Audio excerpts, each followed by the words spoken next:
दोस्तों, लगातार खबर मिल रही है कि योगी आदित्यनाथ पर चौतरफा दबाव पड़ रहा है कि वो कैसे भी करके इस्तीफा दे दें। लेकिन इन सब के बीच एक नेता है, भारतीय जनता पार्टी कद्दावर नेता है, उनके सब्र का बांध टूट गया है। खबर यह है कि लगातार वो उम्मीद जताकर बैठे हुए हैं कि योगी आदित्यनाथ के हटने के फौरन बाद भारतीय जनता पार्टी उनको मुख्यमंत्री बना देगी। लेकिन ये खेल बड़ा आसान होता हुआ नजर नहीं आ रहा। मैं नाम लेकर बता रहा हूं, केशव प्रसाद मौर्य। केशव प्रसाद मौर्य तकरीबन 1.5 महीने से कभी दिल्ली से लखनऊ, लखनऊ से दिल्ली लेफ्ट राइट कर रहे हैं और इस बार वो पहुंच गए हैं फिर से दिल्ली। लेकिन खबर ये नहीं है कि केशव प्रसाद मौर्य दिल्ली पहुंचे हैं, बल्कि एक सनसनीखेज खबर निकलकर सामने आई है।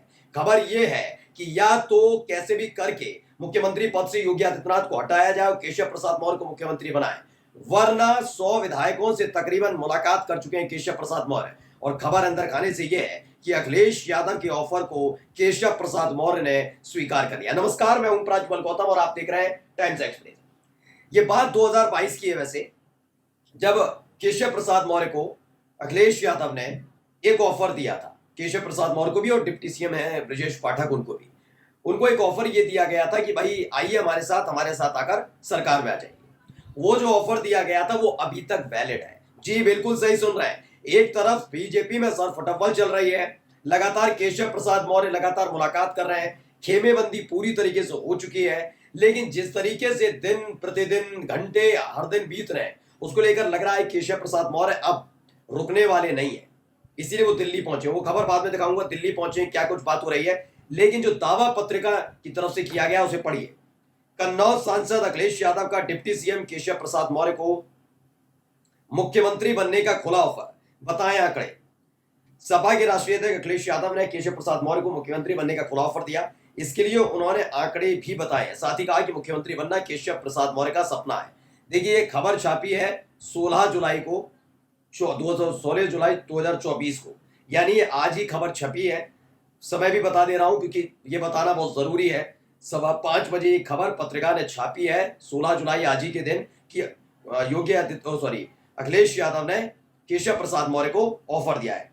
पत्रिका के मुताबिक समाजवादी पार्टी के राष्ट्रीय अध्यक्ष और कन्नौज सांसद अखिलेश यादव ने उप मुख्यमंत्री केशव प्रसाद मौर्य को खुला ऑफर दिया। उन्होंने कहा कि बिहार की घटना को उत्तर प्रदेश में दोहरा दें, 100 विधायक लेकर अपने साथ आए, समाजवादी पार्टी आपको मुख्यमंत्री बना देगी। एक चैनल को दिए इंटरव्यू में अखिलेश यादव ने ये बातें कही है। अखिलेश यादव ने कहा कि जो बिहार में हुआ वो यूपी में हो सकता है। बीजेपी के अंदर सब कुछ अच्छा नहीं है, पर चर्चाओं का दौर जारी है। कई विधायक खुलकर बयान दे चुके हैं, ऐसे में विपक्ष भी बीजेपी पर हमलावर है।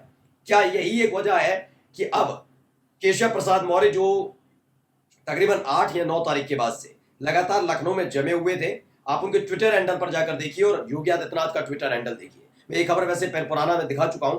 लगातार आप योगी आदित्यनाथ से इतनी मुलाकात करते हुए ना मंत्री मिल रहे हैं, ना इतने विधायक मिल रहे हैं, बल्कि मंत्री और विधायक कहां हाजिरी लगाने जा रहे हैं? सीधे केशव प्रसाद मौर्य के यहाँ, क्योंकि उनको पता लग गया है कि इस समय अब योगी आदित्यनाथ की चलने वाली नहीं है। मोदी शाह पसंद नहीं कर रहे।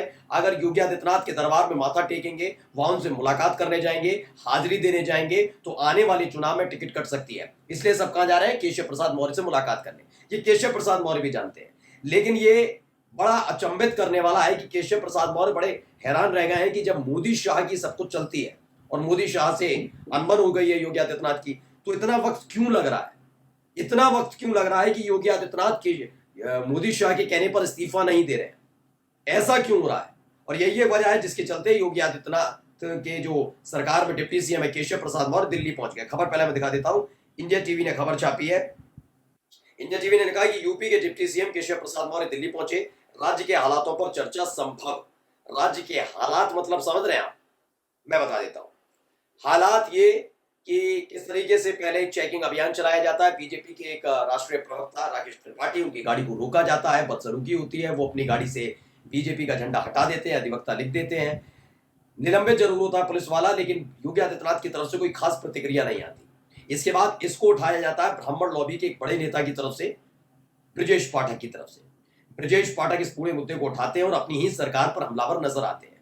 कांवड़ यात्रा को लेकर लक्ष्मीकांत वाजपेयी, जो बीजेपी नेता, बीजेपी के पूर्व प्रदेश अध्यक्ष हैं, राज्यसभा सांसद हैं और तो और ब्राह्मण नेता के तौर पर है पश्चिमी उत्तर प्रदेश में, वो कांवड़ यात्रा को लेकर योगी आदित्यनाथ की सरकार को घेर लेते हैं। इधर केशव प्रसाद मौर्य तमाम पिछड़े नेताओं से मुलाकात करते हैं। अनुप्रिया पटेल का लेटर सामने आ जाना कि आरक्षण को लेकर योगी सरकार ने अच्छा नहीं किया, न्याय संगत नजर नहीं आई। इसके बाद एक टोल प्लाजा को लेकर लिख देना चिट्ठी, वो दोनों ही चिट्ठियों को वायरल कर देना। इसके बाद निषाद पार्टी के जो अध्यक्ष हैं संजय निषाद, उनका बयान सामने आ जाना, उनकी तरफ से ये कह देना कि अगर गरीबों का बुलडोजर से घर गिराओगे तो सरकार कहाँ रहने वाली है, हारेंगे तो हारेंगे। ओम प्रकाश राजभर का मोदी योगी सरकार पर निशाना साधना। वहीं रमेश मिश्रा जो जौनपुर के बदलापुर से विधायक हैं, वो आगे आकर कहने लग जाते हैं कि भाई 2027 में सरकार बनना बीजेपी की बड़ी मुश्किल है, पीडीए की सरकार यानी समाजवादी पार्टी की सरकार बनेगी, ये इस बात का दावा करते हैं। बीजेपी के विधायक दावा करते हैं। योगी सरकार में मंत्री रहे मोती सिंह बताते हैं कि घूस का खुला खेल इससे पहले उन्होंने अपने राजनीतिक जीवन में इतना बड़ा नहीं देखा, यानी सारे के सारे योगी आदित्यनाथ पर हमलावर नजर आते हैं। केशव प्रसाद मौर्य आखिर में बयान देते हैं जब प्रदेश कार्य समिति की बैठक होती है, कहते हैं कि संगठन सरकार से बड़ा होता है, सरकार संगठन से बड़ी नहीं हो सकती। यानी योगी आदित्यनाथ की मौजूदगी में यह बता देना योगी आदित्यनाथ कोई भी स्तर पर अपनी पार्टी से बीजेपी से बढ़कर नहीं है, ये साफ साफ कह देना और उसके फौरन बाद निकल जाना दिल्ली। खबर जो है, जो अनुमान लगाया जा रहा है, अनुमान है अगर जैसा पत्रिका की खबर छपी है इसे सही माना जाए तो ये माना जा रहा है कि अगर समय रहते योगी आदित्यनाथ नहीं देते हैं इस्तीफा तो जो डर योगी आदित्यनाथ से मोदी शाह को लग रहा था कि बीजेपी उत्तर प्रदेश में टूट जाएगी, वो काम केशव प्रसाद मौर्य कर सकते हैं। क्योंकि दिन बीत रहे ना, कभी ये दिलासा दिया जा रहा है कि 100 विधायकों की टिकट काट देंगे जो योगी समर्थक हैं अपने खेमे, मतलब प्रयास चल रहे हैं। अब इस बात को लेकर तो बेचैनी हर एक के मन में है कि किसके प्रति विश्वासप्रद हो, किसके प्रति हम ये दिखाएं कि हम आपके भरोसेमंद हैं। अब आगे था, अभी तो योगी आदित्यनाथ है, अगर इनके भरोसेमंद बनते हैं और कल सुबह खबर आती है कि योगी आदित्यनाथ इस्तीफा देने जा रहे हैं और केशव प्रसाद मौर्य बनने हैं, तो उन विधायकों का क्या होगा? क्या वो मंत्री बने रहेंगे, मंत्री बन पाएंगे? ये सवाल है। तो भाई एक केवल ये भी है जो केशव प्रसाद मौर्य के साथ खड़ा हुआ है, जिनको मालूम है कि मोदी शाह का आशीर्वाद मिला है केशव प्रसाद मौर्य को, लेकिन वो इस बात को लेकर बड़े परेशान है कि अगर मोदी शाह की नहीं चल पाई, क्योंकि आप जबरदस्ती इस्तीफा नहीं दिलवा सकते ना, जबरदस्ती इस्तीफा नहीं दिलवा सकते। अगर आप विधायक दल की बैठक बुलाएंगे, तमाम चीजें करेंगे तो फजीयत बीजेपी की होगी कि देखिए बीजेपी में बगावत हो गई, ये तमाम चीजें निकलेंगी ना, तो आप जबरदस्ती इस्तीफा दिला नहीं सकते। जबरदस्ती दिलाएंगे तो बगावत की खबर, जबरदस्ती वो देंगे नहीं, तो ये तमाम चीजें बड़ी शालीनता के साथ होनी है। लेकिन खबर है कि अब केशव प्रसाद मौर्य बड़े परेशान भी नजर आ रहे हैं। उसकी वजह भी बता देता हूँ, केशव प्रसाद मौर्य का एक जायज वजह भी है। दरअसल योगी आदित्यनाथ की बहुत बड़ी भूमिका नहीं थी 2022 के विधानसभा चुनावों के वक्त।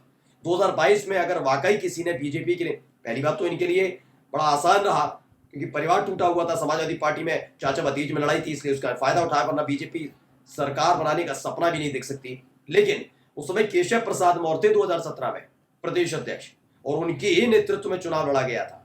वो बात अलग है कि अचानक से योगी आदित्यनाथ का नाम सामने आया, संघ ने सामने रखा और ये मुख्यमंत्री बन गए। तो केशव प्रसाद मौर्य के मन में वो टीस है कि मेरे प्रदेश अध्यक्ष रहते हुए चुनाव जीता, प्रचंड बहुमत से सरकार बनाई, योगी आदित्यनाथ ने मालपुआ खा लिया, लेकिन उनको उम्मीद थी कि 2022 में खेल होगा, लेकिन चुनाव खुद हार गए। लेकिन अब उन्हें पूरी उम्मीद है कि इस बार मैं मुख्यमंत्री बनूंगा, और उन्होंने चौसर पर अपने पास बिठा दिए। नमस्कार।